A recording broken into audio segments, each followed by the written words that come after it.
welcome to another edition of Tickets to History, where we check out some tickets from my personal collection and the games that made them historic.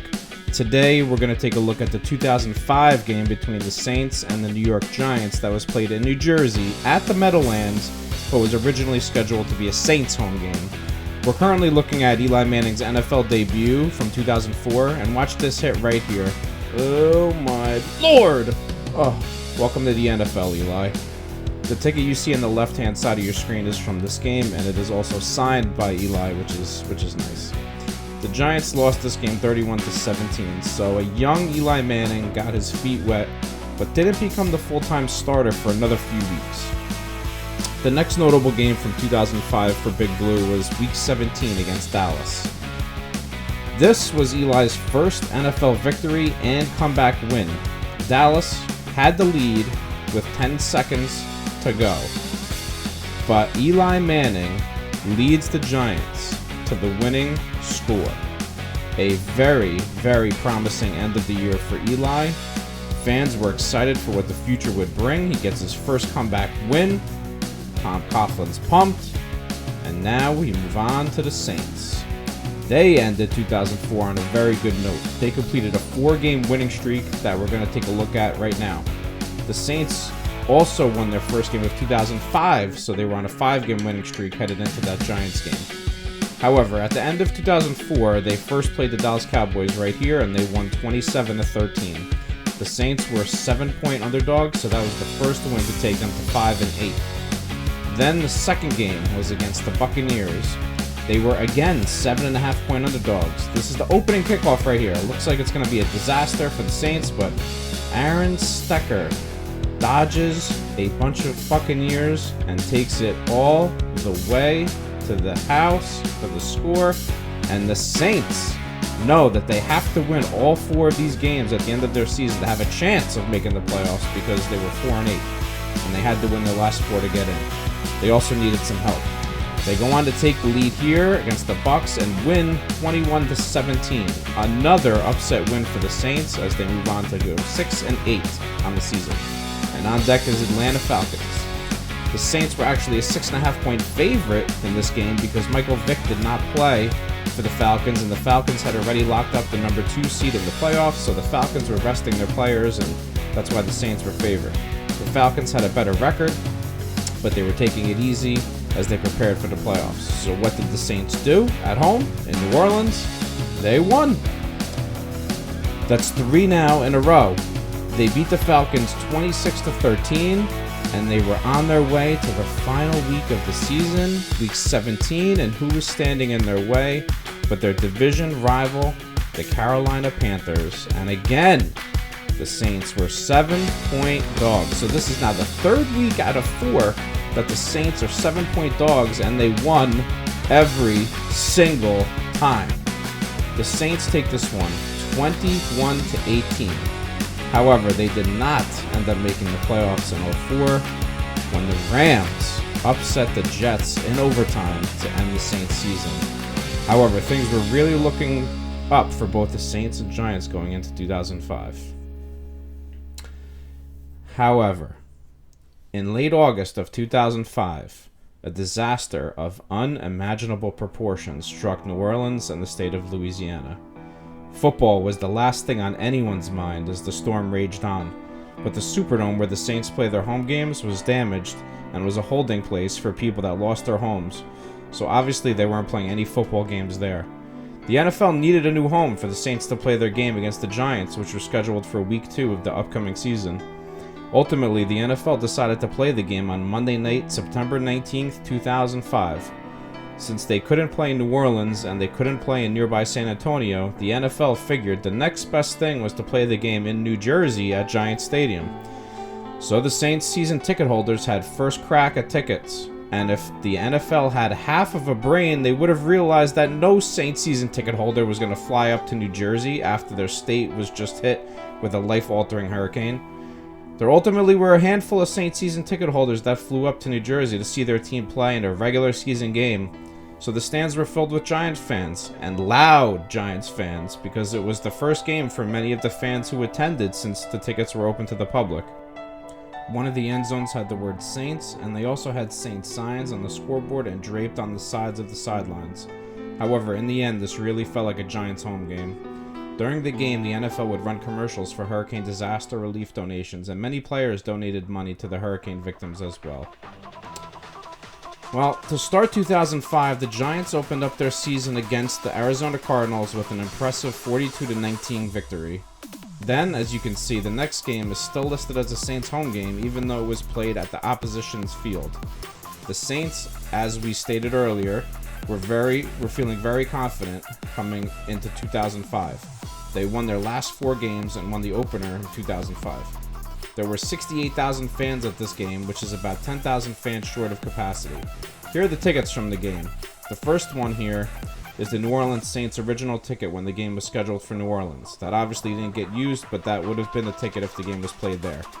The next one is the Saints season ticket booklet that I have from the Saints that has all the tickets in there from 2005. The third one is the actual ticket from Giant Stadium, and as you can see in the left-hand corner, it was bought on September 16th, only 3 days before the game because of the unusual circumstances. So those are the 3 sets. Now to ESPN for the game highlights. We're underway at the Meadowlands. Lewis 3 yards deep. Reverse to McAfee. He goes nowhere, taken down at the 12-yard line. He fumbled the ball. And the Giants have it. James Butler appeared to be the man who knocked it loose. Great break for the Giants. They start at the Saints 10. Tiki Barber is the deep man in the eye. Barber gets the opening carry inside the 5, drives to the 3. Is down in the ball. Here comes the guy who has been adopted as a hero already by the New York Giants. 260-pound running back Brandon Jacobs, number 27. Jacobs, touchdown. He lost the ball after the signal. It is a touchdown. That's the one thing that the Giants lacked a year ago, was the ability to be able to run short yardage and goal line plays. And really, this is all Brandon Jacobs. This is all him just muscling his way to the goal line. And remember, only a piece of the ball has to break the plane of the goal line. The Giants said they couldn't believe he was still there in the 4th round. They're delighted to have him. Manning, good play fake. Shockey wide open, midfield, lowers his shoulder, gets down to the 43. Shockey just looks like he's out there trying to find somebody to run over. Second down, a short 1. Barber. Tiki Barber, 20, 10.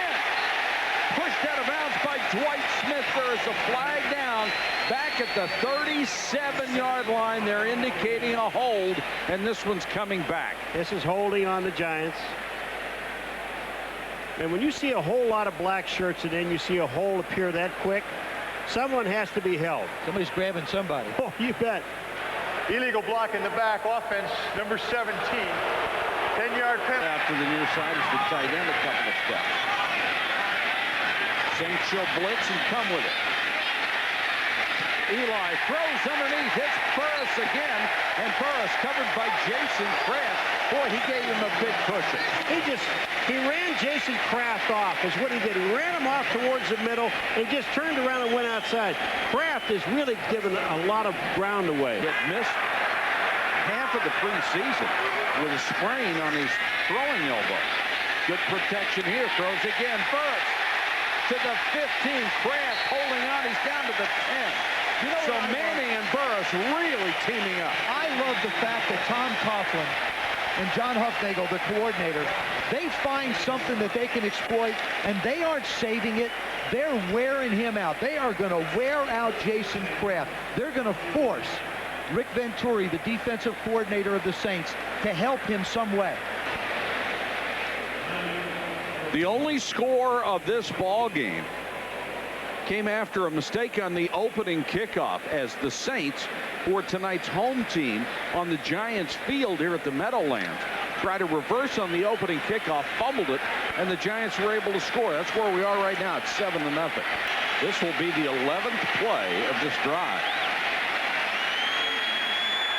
Toomer in motion. Underneath, a little screen. Tiki ran into his own man, landed on the goal line, touchdown. Man, he looked like he hit a stone wall and came straight down, and it was still a touchdown. David Deal was the guy he ran into. Well, I'm going to tell you something. This looked like almost like a middle screen, but he ran into his own man, but the ball gets across the goal line. He got hammered. David Deal just drilled him. He was going back to throw a block.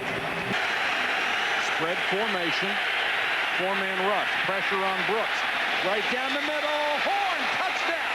I told you they need 7. Well, they got it. What I just said. What a throw, what a kick. What a throw, what a kick. Well, I'll tell you what, Joe Horn is hurt. He landed on his back. But this ball was perfect, and Joe Horn was the only one that can catch this football. This is the perfect pass. 2nd and 15 now.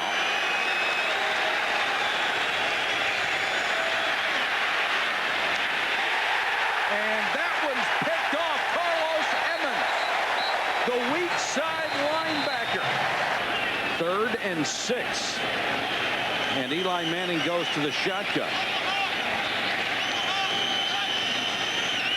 Blitz coming. And takes one right in the chops. Wait a minute, we got Tried a flag. to step up. He was hit by Will Smith. And there is a flag down at the 25.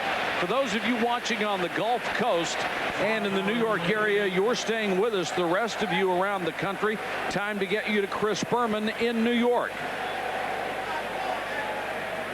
Illegal contact, defense, number 52. 5-yard penalty and an automatic first down. Find Jeremy Shockey. One-on-one is what you're looking for. Spread him out and find Shockey.